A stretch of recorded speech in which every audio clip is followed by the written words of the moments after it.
Agora a gente vai falar um pouquinho sobre esses sistemas, tá? Muito utilizados em motorhomes, né? E cada vez está mais comum aqui para residência, que é o quê? Que é a utilização desses inversores solares aqui, tá? Conjunto com os painéis, né? E com os bancos de bateria. Então, às vezes, o banco de bateria, muitas vezes, no próprio carro, né? É utilizado ali o alternador como gerador.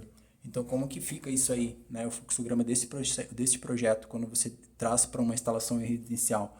Quais que são as premissas que a gente precisa anotar ali para que você tenha um norte, né, sobre o dimensionamento? Então, inicialmente, a gente tem um diagrama aqui, um fluxo de blocos, né, que a gente tem a rede, aí a gente tem o inversor e ele se comunica com as baterias, tá? Então, esse inversor é a interface entre a bateria, tá? Entre a rede e entre as cargas, certo? O que a gente pode imaginar aqui com esse inversor? Esse inversor passa a ser o principal gerenciador de rede da residência, tá? Aqui, em termos de rede, a gente precisa ter uma ideia aqui qual que é a potência, né, que a gente vai estar drenando para que a gente consiga fazer os circuitos aqui de proteção.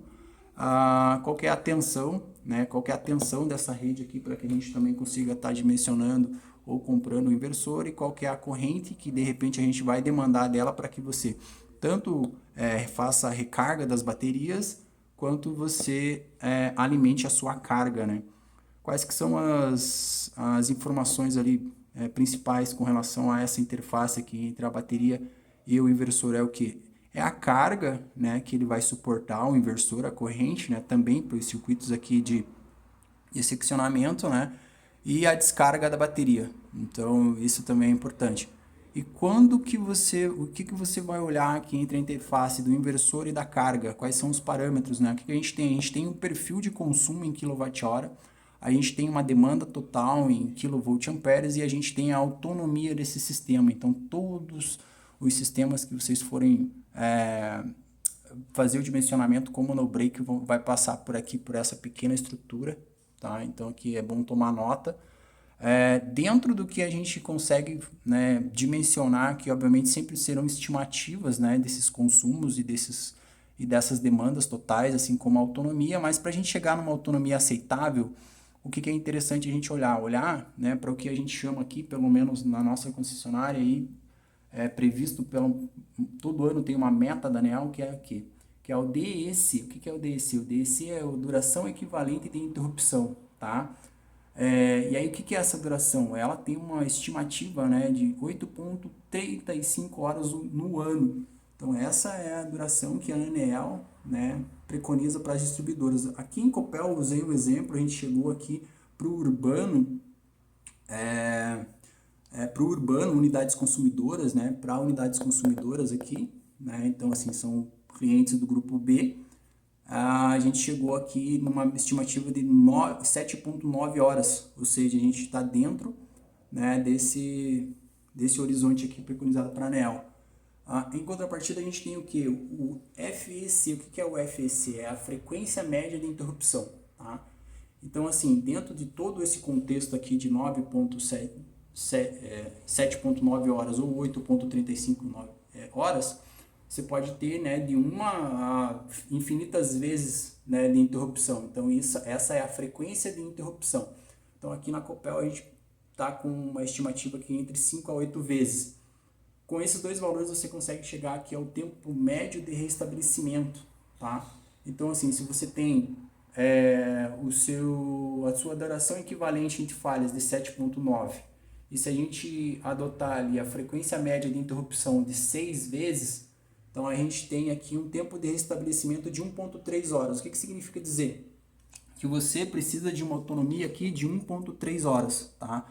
Então aí na sua residência também, se você tiver, né, um tempo, né, uma duração, né, de interrupções, você pode fazer essa duração de interrupções pela quantidade de vezes pela frequência, né, pela quantidade de vezes que ela ficou sem energia, e você vai ter um tempo médio para que você não precise dimensionar um banco de cargas tão grande. E qual que é a memória de cálculo que você vai fazer ali para você chegar a uma autonomia dessas baterias? Então você pode colocar numa tabela por item, né? Então, nessa simulação, a gente está utilizando uns equipamentos tradicionais de uma residência, que é o que? Um alarme, um portão, tomadas, iluminação, uma pressurização, né? De caixa d'água, de repente, né? E aí as tensões. Obviamente, você tem as tensões ali, que os equipamentos estão ligados, com isso, uma corrente, né? E aí a gente voltando aqui, a gente sabe que a carga e a descarga é o que? A tensão pela corrente, então você tem uma potência de cada equipamento, tá? A potência de cada equipamento, né, durante esse curto período ali, né, que a gente ainda vai estipular, né? Então esse primeiro equipamento aqui ele tem uma potência de 45 watts, né? O portão, como motor, ele tem uma corrente de até uma vez, 2 vezes e meia, né? Sempre dobra aqui, então é bom pegar aqui esse pico, né, na hora de dimensionar o inversor. Então, a gente tinha 6 watts, 76 watts, e aqui o consumo maior de iluminação, né? Corrente de 5 watts, a contar da quantidade de iluminação que você tenha, e um pressurizador ali também com uma corrente de pico, né? Porque ele é um motor. O que a gente vai olhar aqui? Então, no primeiro momento está sendo dimensionados 4 baterias Frisium de 105 amperes, né, em série.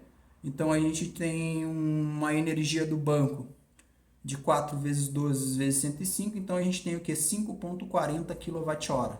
Tá? E qual que é essa energia útil? A gente sabe que a gente não consegue, né, utilizar toda a bateria, então 80%, né, apenas, então a gente faz esse fracionamento aqui, a gente sabe que essas 4 baterias aqui a gente vai ter uma carga útil ali, né, de 4 kWh. Tá? Então se você pegar, qual que é a carga instalada, né, disso aqui? A carga instalada disso aqui é o quê? Que é essa demanda, né? Que é a demanda total. Tá? Então, a carga instalada, a gente tem todas as potências, então se somam-se todas essas potências, tá? Somando todas essas potências, a gente tem ali uma potência de 1,5 kW, e aí a gente tem uma energia útil das baterias de 4,3. Então, o que significa dizer? Significa dizer que se todos esses equipamentos ficarem ligados simultaneamente, a gente vai ter uma autonomia ali, né, na casa de 2,5 horas, tá? Que já é o suficiente, né, para atender aqui esse tempo médio de restabelecimento, ou seja, quando a energia for restabelecida, provavelmente o banco de baterias já vai começar a ser recarregado novamente.